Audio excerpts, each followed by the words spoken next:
आए तो अली को लेकर के चल दिए, काशाने फातिमा पे पहुंच जाते हैं। इधर सहाबा सोच रहे हैं कि मेरे आका अभी वापस पलट के आएंगे, कुछ सुनाएंगे, कुछ दीन की बातें बताएंगे, हम समाअत करेंगे। वो इस इंतजार में सहाबा बैठे हैं, कोई हरकत नहीं कर रहा, कोई अपनी जगह से उठ नहीं रहा, सब खामोशी से बैठे हैं। मेरे आका तशरीफ लाएंगे, कुछ दिन की बातें रोज की तरह बताएंगे। मगर याद करो मेरे नबी तो पहुंच गए काशाने फातिमा पे।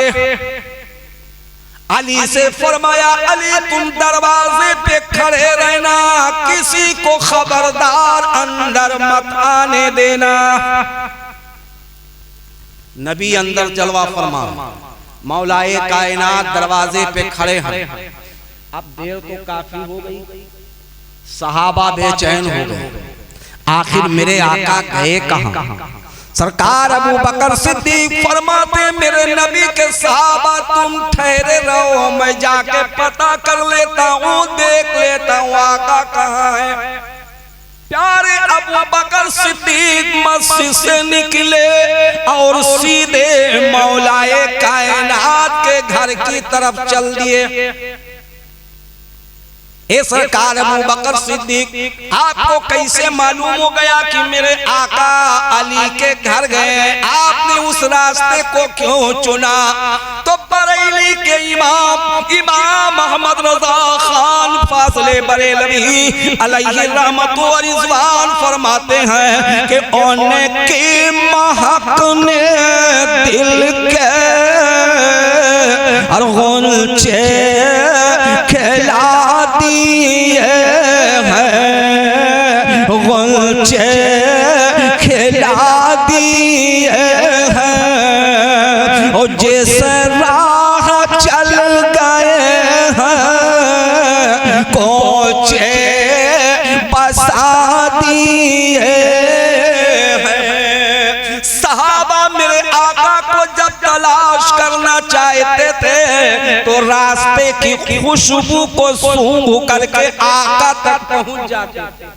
मेरे नबी जिस रास्ते से गुजरते थे वो रास्ता महकने लगता था, उसी महक की, उसी खुशबू के रास्ते को अख्तियार करके प्यारे अबू बकर सिद्दीक अली के दरवाजे पे पहुंच जाते हैं। फरमाते, अली मेरे नबी कहाँ हैं? मेरे नबी कहाँ हैं? अली फरमाते, मेरे आका अंदर आए हैं, क्या मैं अंदर जाके मुलाकात करूं? कहा नहीं, आका ने मना कर दिया है, कोई अंदर नहीं जा सकता। इधर देर हो गई, सरकार उम्र फारूक आजम उठे, सीधे वो भी चल दिए, अली के दरवाजे पे पहुंचे। अली सोच रहे हैं मैं अंदर जाऊं, अली फरमाते अंदर जाने की इजाजत नहीं है, बाहर ठहरे रहो। और देर हो गई, उस्माने गनी पहुंच जाते हैं। आप देखते हैं कि हज़रत अबू बकर सिद्दीक और हज़रत उमर फारूक आजम दरवाजे पे खड़े हैं। पूछा आका कहाँ है? कहा अंदर है, अंदर जाने की किसी को इजाजत नहीं है। मेरे आका अंदर तशरीफ ले गए, क्या देखा? आसमान से फरिश्तों का नुज़ूल हो रहा है। इमाम हुसैन की पैदाइश हो चुकी है, फातिमा ज़हरा की गोद में आका हुसैन जलवा फरमा हो चुके हैं, आका हुसैन की पैदाइश हो चुकी है। हज़रत फातिमा ने अपने लाल को बिस्तर पे लेटाया, एक सुनहरी चादर उसे ओढ़ा दिया। मेरे आका हुसैन चादर में लिपटे हुए हैं, चादर ओढ़ाया गया। मेरे प्यारे आका फरमाते हैं मैं अंदर जलवा फरमा रहा, आसमान से फरिश्तों का नुज़ूल होता रहा। याद रखो मेरे प्यारे, तकरीबन 2,24,000 फरिश्ते काशाने फातिमा पे हाजिर हो चुके हैं। क्या करने मेरे प्यारे? इमाम हुसैन के जियारत के लिए आ चुके हैं। आका फरमाते हैं अभी किसी इंसान और किसी जिन को हुसैन की जियारत करने का हुक्म नहीं है। अभी तो मलाइका उतर रहे हैं, आसमान से फरिश्ते उतर रहे हैं। वो जब जियारत से फारिग हो जाएंगे फिर किसी इंसान की बारी आएगी जिसकी जियारत के लिए आसमान से फरिश्ते आ रहे हैं। अली फरमाते हैं 2,24,000 फरिश्ते तशरीफ लाए, मगर अली तुमने गिना कैसे, मालूम कैसे हो गया इतने आ गए? तो मौलाए कायनात फरमाते जो आखिर में फरिश्ता आया था ना, उसने कहा अपने साथी वाले से, कहा तुम्हें मालूम है कितने फरिश्ते आ चुके? 2,24,000 फरिश्ते आका हुसैन की जियारत को आ चुके। फरिश्ते गुफ्तगू कर रहे थे तो मैंने फरिश्तों से सुना। हज़रात याद रखो, इतने में देखा कि फरिश्ते के कांधों पर एक ऐसा फरिश्ता है कि जो अपाहिज है, जिसके बालों पर झड़ चुके हैं, बड़ा बीमार है, बड़ा लाचार है, बड़ा मजबूर है, उसके पास उड़ने के लिए पर नहीं है, मजबूर है, बेकस है। उसको फरिश्ते अपने कंधों पे लेकर के आए, बारगाह हुसैन में पेश कर दिया। अर्ज करते हैं फरिश्ते, ए मेरे आका, जरा इस फरिश्ते को आका हुसैन के जिस्म पाक पे जो चादर पड़ी है, इस चादर को इस फरिश्ते को भी ओढ़ा दिया जाए। मेरे आका ने उस चादर को उठाया और उस अपाहिज फरिश्ते पर डाल दिया। वो चादर जो अभी इमाम हुसैन को उठाया गया, चंद मिनट ओढ़ने के बाद उस चादर की तासीर देखो। जब उसी चादर को उस अपाहिज फरिश्ते के ऊपर डाल दिया गया तो वो फरिश्ते की सारी दुख दर्द खत्म हो गई, उसके नए बालों पर आ गए, वो हसीन और खूबसूरत फरिश्ता तैयार हो गया। याद रखो, उसने अर्ज किया मेरे आका, हमें हुसैन का सदका मिल गया है। मगर याद रखो मेरे प्यारे, उसने जो है आंख में आंसू उसके आ जाते हैं और रो करके जब रोने लगा, मेरे आका फरमाते हैं कि तेरी मुसीबत दूर हो गई, तेरी परेशानी दूर हो गई, तेरे गए हुए बालों पर वापस आ गए, तू सेहतो तवाना हो गया, फिर तेरे आंख में आंसू कैसे? अर्ज की मेरे आका, आज इस हुसैन के सदके में हमें इस बला से निजात मिली है। ए मेरे आका, ये आपका निवासा है, यही आपका निवासा मैदान करबला के अंदर शहीद किया जाएगा। आपकी उम्मत पे दरी आपके इस निवासे को कत्ल कर देगी। इतना सुनना था। नबी कौनैन सल्लल्लाहु अलैहि वसल्लम जिब्रील से फरमाते, जिब्रील ये फरिश्ता क्या कह रहा है? जिब्रील अर्ज करते हैं मेरे आका, ये फरिश्ता सच कह रहा है, आपके ये निवासे हुसैन करबला के मक्तल में शहीद कर दिए जाएंगे। ए मेरे आका, मैं अभी आता हूँ। जिब्रील ने परवाज़ की और करबला की मिट्टी को ला करके मेरे आका को पेश कर दिया। मेरे आका, ये करबला की मिट्टी है, इसको संभाल के रखा जाए, जिस दिन ये मिट्टी खून बन जाए समझ लेना हुसैन करबला में शहीद हो चुका है। याद रखो मेरे प्यारे, मेरे नबी कौनैन सल्लल्लाहु अलैहि वसल्लम के पास कई बीवियां उस वक्त में मौजूद थी, मगर कुर्बान जाओ नबी के इल्म गैब पर मेरे नबी ने वो मिट्टी किसी और खातून को नहीं दिया, किसी और उम्महातुल मोमिनीन को नहीं दिया, बल्कि वो मिट्टी दिया तो हजरत उम्मे सलमा को दिया। ए मेरे आका, ये मिट्टी तो किसी और को भी आप दे सकते थे, मगर उम्मे सलमा को ही क्यों दिया? याद करो, मेरे नबी की निगाहे नबूवत देख रही है। जब मेरा हुसैन करबला के मैदान में शहीद होगा, ये तमाम बीवियां दुनिया से रुखसत हो चुकी होगी। अगर कोई बीवी जिंदा रहेगी, करबला के वाक़या बयात के मौके पर तो उम्मे सलमा होगी, इसलिए कि शहादत के बाद उम्मे सलमा की मौत होती है, शहादत के बाद उम्मे सलमा की इंतकाल होती है। याद रखो मेरे आका जानते हैं ये तमाम खवातीन हैं, ये तमाम मेरी बीबियां हैं, इनका विसाल हो जाएगा मगर उस वक्त उम्मे सलमा मौजूद होगी। मेरे नबी ने वो मिट्टी उम्मे सलमा को दे दिया। उम्मे सलमा देखो ये मिट्टी शीशे में रख लेना, संभाल के रखना, याद रखना जिस दिन ये मिट्टी खून बन जाए उसी दिन मेरा बेटा मेरा निवासा हुसैन करबला के मैदान में शहीद कर दिया जाएगा। ये मेरे प्यारे जरा सोचो तो सही। अब मेरे आका इरशाद फरमाते हैं ए फरिश्ता जरा तू तो बता, तू अपाहिज था, तेरे बालों पर झड़ चुके थे, तेरे ऊपर कौन सी मुसीबत थी? अर्ज की मेरे आका मैं आसमान से जमीन पर फेंक दिया,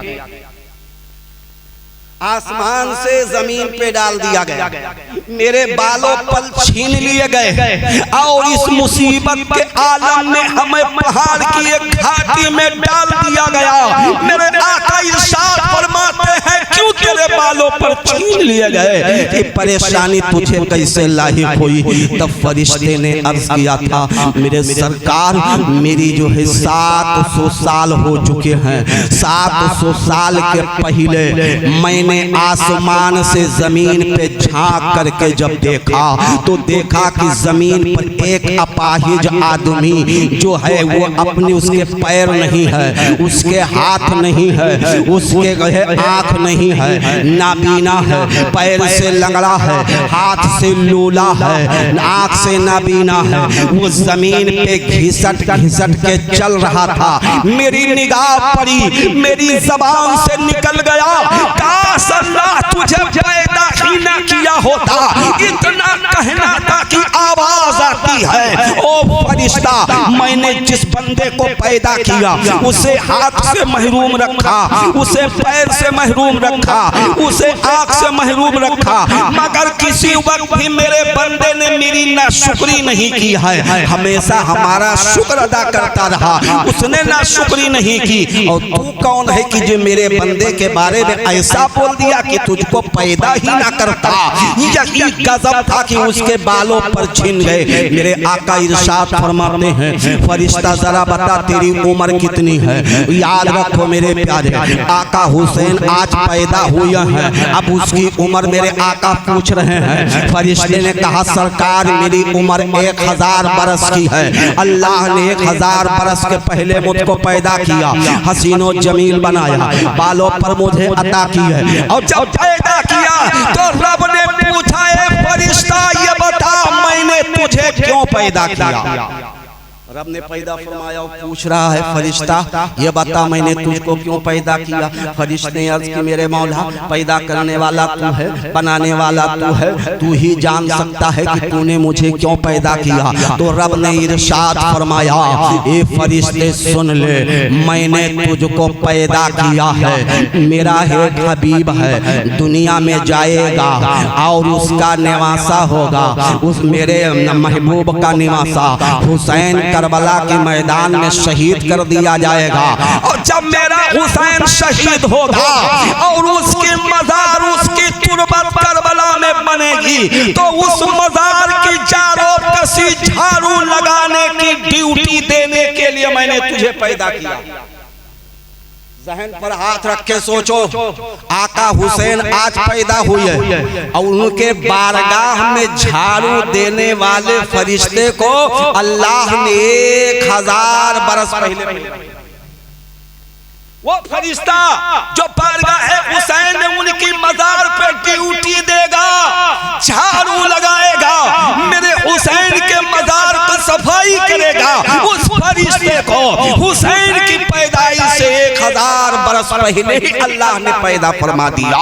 याद रखो मेरे प्यारे, क्या वही फरिश्ता कहता है कि ये हुसैन करबला के मैदान में शहीद हो जाएंगे, और जब हुसैन की शहादत हो जाएगी फिर उनके मजार की, उनके कब्र की, उनके तुरबत की चारों कशी की ड्यूटी हमारी है। उसी वक्त से मेरी ड्यूटी लग जाएगी, फिर तो मैं मज़ारे हुसैन ही पे रह करके अपना काम अंजाम दूंगा।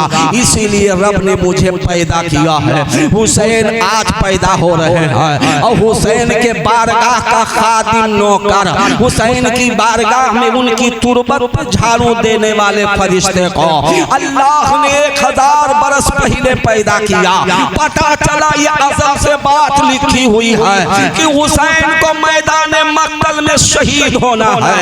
याद रखो मेरे प्यारे, वाक़यात करबला को सुन लेना तो आसान है, मगर उस वाक़े पे अमल करना बड़ा कठिन है। करबला एक ऐसा मंजर है, करबला की एक ऐसी मुकद्दस पाकीज़ा समात है कि अगर कोई बच्ची हो करबला के मैदान से सबक लेना चाहे तो हज़रत सकीना से सबक ले ले।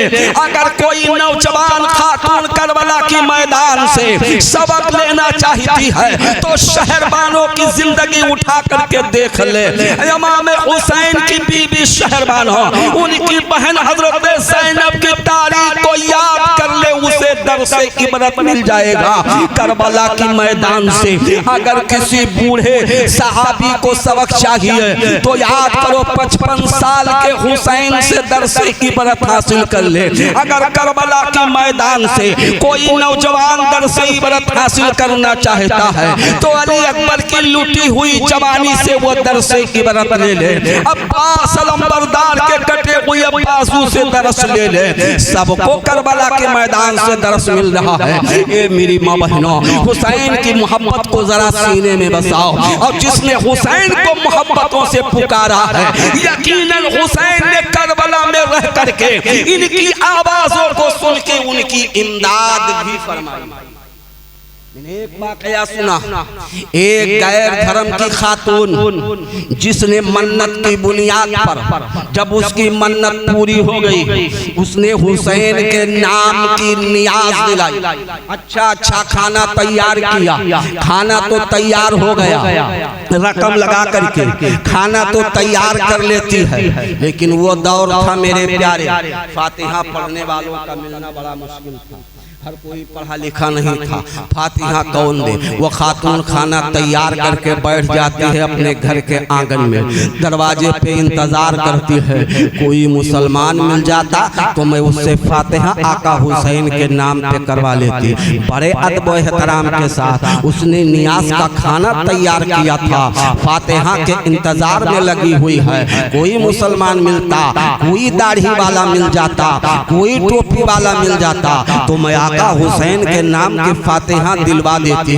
मगर इंतजार करते करते दोपहर हो गया, कोई फातिहा देने वाला नजर नहीं आया।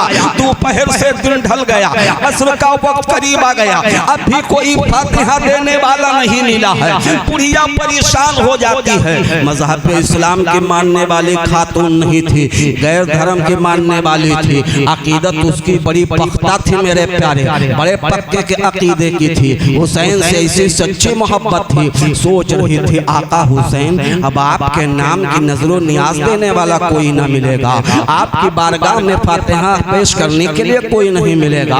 बुढ़िया तड़प रही है। तब तक देखा कि सामने से एक नौजवान खूबसूरत चेहरे वाले, जिनके चेहरों से चेहरों की चमक है, जिनका चेहरा बड़ा हसीनो खूबसूरत है, वो सामने से गुजरे। बुढ़िया ने देखा, दिल बाबाग हो गया। आवाज ओ बाबा, ठहर जाओ, जरा रुक जाओ।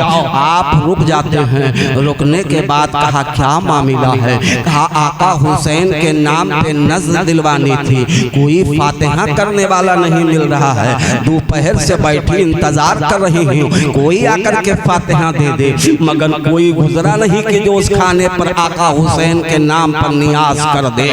इसलिए शायद आप आ ही गए हैं तो आप ही उस खाने पे नियाज दे दीजिए। खातून का बयान है, वो आने वाले खूबसूरत इंसान जब मेरे मकान में पहुंचते हैं और फातिहा पढ़ना शुरू किया, कुरान के तिलावत जब करना शुरू किया तो कुरान के तिलावतों की बरकतों से मेरे घर में रहमतों अनवार की बरसात के धारे फूटने लगे, मेरे घर के दरो दीवार चमकने लगे और मेरे घर से खुशबू की लहरें फूटने लगी। मैंने ऐसा हसीन खूबसूरत इंसान नहीं देखा था कि जिसके जिस्म से खुशबू की लहरें आ रही है, जिसके आने से घर के दरो दीवार चमक रहे हैं। ये देख करके जब वो फातिहा से फारिग हुई है उठ करके चलने लगे, मैंने पीछे दौड़ के कहा, ओ आने वाले मेरे मुसाफिर, एक फातिहा खानी करने वाले, आका हुसैन के नाम पे नजरो नियत प्यास करने वाले, आप बता तो दीजिए आप कहाँ से आए हैं? आप तो हमारे इलाके के नहीं हैं, आप हमारे मोहल्ले के नहीं हैं, आप किसी आसपास के गांव के नहीं हैं, आप बता तो दीजिए, आपने करम फरमाया कहाँ से आप आए हो? और फिर नियाज किया है और नियाज करने के बाद तो आगे जाना चाहिए, मगर उलट के क्यों जा रहे हो? तो आवाज दिया था, ओ खातून सुनो, तुमने किसके नाम से नियाज दिलाई है? कहा करबला के राज सिंहासन पर बैठ करके राज करने वाले करबला के राजकुमार के नाम पर मैंने ये फातिहा करवाया है। कहा तुमने करबला के राजकुमार को कभी देखा है? कहा हमने तो नहीं देखा, सुनती हूँ कि वो तो अपने मजार में आराम कर रहे हैं, वो दुनिया के निगाहों से ओझल हो चुके हैं, अब भला मैं उनको कैसे देख पाऊंगी? तब आने वाले ने कहा था, ओ खातून जिसके नाम पर तुमने नियाज दिलाई है वो हुसैन कोई और नहीं है, यही हुसैन है। मैं देख रहा था अपने मज़ारे पुर अनवार से कि तू कितनी मोहब्बतों के साथ मेरे नाम पर नज़्र नियाज पका करके नियाज खाने के लिए किसी भी फातिहा देने वाले का इंतजार कर रही थी। इंतजार करते करते तेरी आंखें डिबडिबा आई है। मैंने करबला से सफर किया और तेरे इस फातिहा खाने के लिए मैं वहां से आया हूँ। अब फातिहा से फारिग होकर के मैं वापस जा रहा हूँ। इतना सुनना था। कहा ओ मेरे आका, मेरे महाराजा, ओ मेरे दयालु सरकार, कृपा कर दीजिए, आज तक आपको मैंने देखा नहीं, आपके धर्म का मैंने कलमा नहीं पढ़ा है, मैं गैर धर्म की मानने वाली हूँ, मगर अब मेरे दिल का अकीदा खुल चुका है, कुफ्र की तारीकियां मेरे दिल से निकल चुकी है। आने वाले अब मुझे भी कलमा पढ़ा दो, अपने नाना के दीन में मुझे भी दाखिल कर दो। मेरे हुसैन ने उस खातून को कलमा पढ़ाया और दायरे इस्लाम में दाखिल कर दिया। इस हिंदुस्तान की सरजमीन पर मेरे आका हुसैन कई बार तशरीफ लाए हैं। कई वाकयात मिल रहे हैं कि करबला से मेरे आका हुसैन कई बार इस हिंदुस्तान की सरजमीन पर, याद करो, अपने मानने वालों की मान रखने के लिए तशरीफ करबला से लाए हैं। यानी बाद शहादत के ये शहीदों की जिंदगी है कि जब तक चाहते हैं अपने मजार में आराम फरमा होते हैं, मगर कोई आशिक, कोई दीवाना अगर पुकार ले तो अपने मज़ारे पुरनवार से चल करके वो नफ्से नफीस वहाँ मौजूद हो जाया करते हैं। ये पावर है शहीदों की। याद रखो वो हुसैन जिसने करबला के मैदान में मुहर्रम की 10 तारीख में वो कुर्बानी पेश की है कि रहती दुनिया इसी मिसाल नहीं पेश करती है। याद रखो वो हुसैन है जिनके निगाहों के सामने मेरे प्यारे और नहरे फुरात का जल थल पानी है। नहरे फुरात पानी से भरा हुआ है, नहरे फुरात बह रहा है। आका हुसैन के बच्चे प्यासे हैं। तभी तो शायर ने नक्शा कुसाई की है कि नदिया बहे नैनन के आगे को फिर चल छलकावे, नदिया बहे नैनन के आगे को फिर चल छलकावे, और बूंदावा पनिया पिए के खातिर और कूफी उन्हें सतावे, प्यास रुहिया के मनावे फातिमा के ललना, प्यास रुहिया के मनावे फातिमा के ललना, फातिमा के ललना, फातिमा रहियाने की कै बतावें फातिमा के ललना।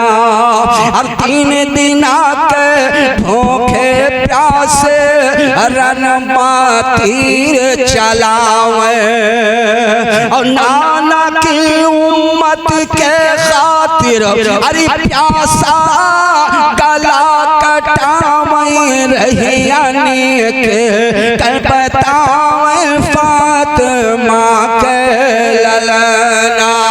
वो कुर्बानी करबला के मैदान में मेरे आका हुसैन ने पेश की है कि जिस कुर्बानी की बुनियाद हजरत इब्राहिम खलीलुल्लाह ने मीना के धरती पर खोदा था। बुनियाद कुर्बानी के बुनियाद की खुदाई तो हजरत इब्राहिम खलीलुल्लाह व हजरत इस्माइल ज़बीहुल्लाह ने मीना के धरती पे खोदा था।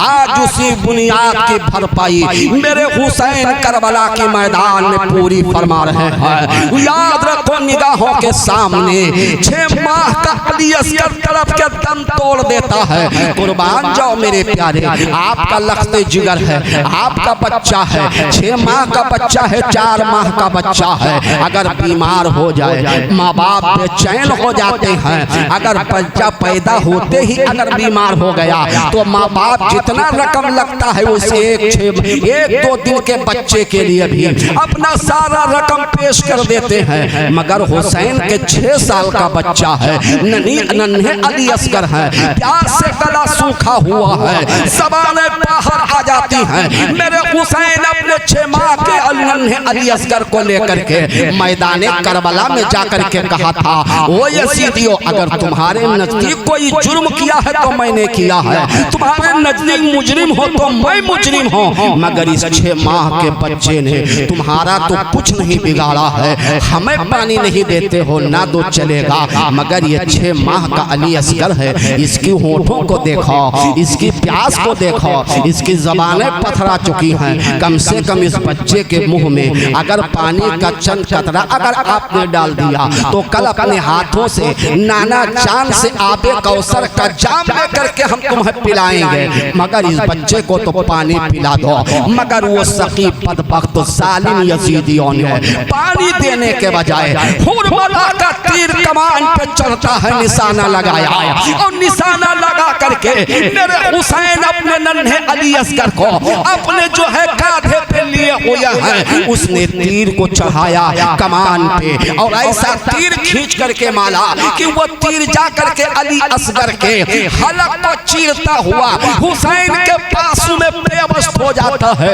उस वक्त आपके दिल पर क्या गुजरी होगी मेरे भाइयों? अगर हुसैन की मोहब्बत है तो याद रखो हुसैन की मोहब्बत को सीने में बसाओ, ऐसे बचाओ कि जिस हुसैन ने जिस मिशन के खातिर अपनी कुर्बानी दी है, अपने बच्चों की कुर्बानी दी है, उस मिशन पे तुम अमल करने की कोशिश करो तो तुम सच्चे हुसैनी माने जाओगे। याद करो वो मंजर है मेरे प्यारे, नन्हा शीरखार अली असगर बाप के बाहों में, बाप की बाहों में याद करो दम तोड़ देता है। आलम ऐसा था मेरे प्यारे, उस वक्त क्या गुजर रही है कि धरती हिले आकाश हिले, हिल गए चांद सितारे, धरती हिले आकाश हिले, हिल गए चांद सितारे और सूखी चिड़िया लब पर फेरे, अरे देखो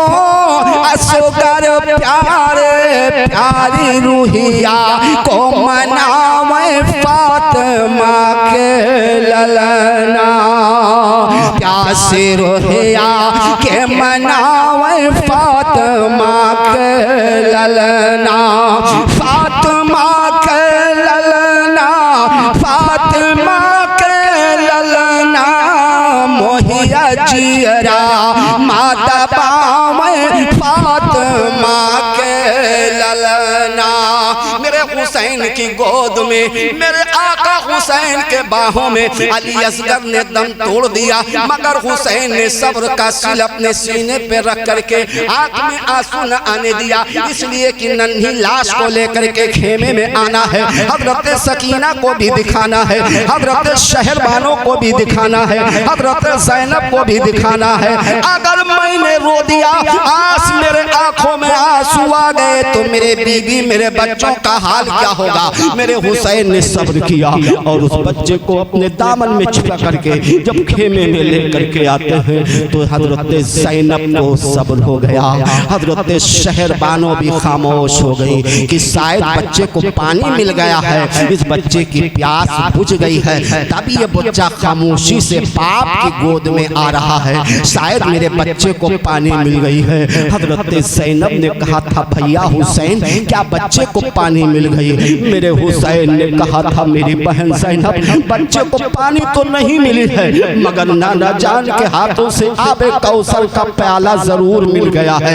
मेरा यह बेटा आबे कौसर के पानी से जरूर सैराब हो गया है। इन सालिमों ने मेरे असगर को पानी तक नहीं दिया है। कितने सकीबुल कल्ब, कितने बदबख्त वो यसीदी थे मेरे प्यारे। याद रखो, जिसको नन्हे अली असगर पे तरस न आया हो, ऐसी कुर्बानी जो मेरे हुसैन ने पेश की है, रहती दुनिया ऐसी कुर्बानी ना पेश कर पाएगी मेरे प्यारे। अगर सच्चे हुसैनी हो तो हुसैन की मोहब्बत को अपने सीने में बसा लो, और याद रखो कि हुसैन के एक वक्त की नमाज भी करबला के मैदान में कज़ा नहीं हुई है। तुम कैसे हुसैनी हो कि नमाज पे नमाज कज़ा हो रही है? तुम हुसैनी होने का दम भर रहे हो। मेरे हुसैन के एक रोजा तो क्या 3 दिन का रोजा है, पानियों से इफ्तार तक भी नहीं हो पाता है, पानी पे सहरी भी नहीं हो पाता है, एक एक बूंद के लिए अहले बैत तरस रहे हैं, मगर याद करो सब्र का दामन नहीं छोड़ा है। मेरी माँ बहनों, सब्र को अपने आंचल में छिपा करके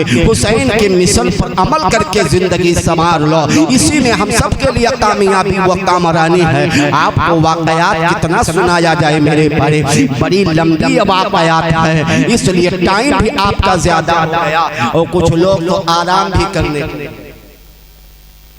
वरना बोलने का अल्लाह का शुक्र है आप हजरात की दुआएं हैं। एक जगह मैं तकरीर करने गया जलसे में, बड़ी ख्वाहिश उन लोगों की थी मेरी तकरीर सुनने की, और नंबर मिला 12:30 बजे के, और जब 12:30 बजे के नंबर बाद मिला तो मैंने भी सुन लिया कि अगर आप बैठे रहे तो सुनाता। स्टेज पे हूँ मेरे प्यारे, इतना वक्त था कि स्टेज से उतर करके वजू करके मैं नमाज़े फजर पढ़ लूं, इतने में दिन निकला। इतना देर तक बोला, जब काफी टाइम हो गया, जब घड़ी देखा, फौरन मैंने कहा जल्दी से आप पानी लेकर के आए। इधर सलाम हुआ, फातिहा खानी हुई, भेजा पानी लेकर के स्टेज से नीचे वजू किया, स्टेज पे फजर की नमाज